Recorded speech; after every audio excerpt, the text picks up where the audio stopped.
Hai guys, hari ni kan korang bertuah tau sebab saya nak kongsikan macam mana pemeriksaan kesihatan FOMEMA dilakukan kepada pembantu rumah sebelum dihantar kepada majikan masing-masing.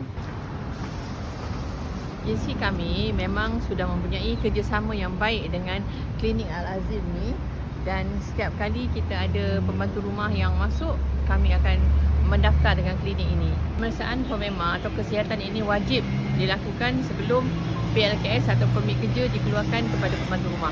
Ini saya membawa 4 orang pembantu rumah untuk basically FOMEMA ni dia akan check darah, kencing dan juga X-ray untuk pastikan yang pembantu rumah ini bebas daripada segala penyakit. Okay, untuk majikan-majikan semua, selalunya proses ni akan mengambil masa lebih kurang 5 ke 7 hari. Jadi kena sabar sikit lah. Majikan-majikan di luar sana yang memerlukan pembantu rumah dan mahu kami proses daripada A ke Z, boleh hubungi kami.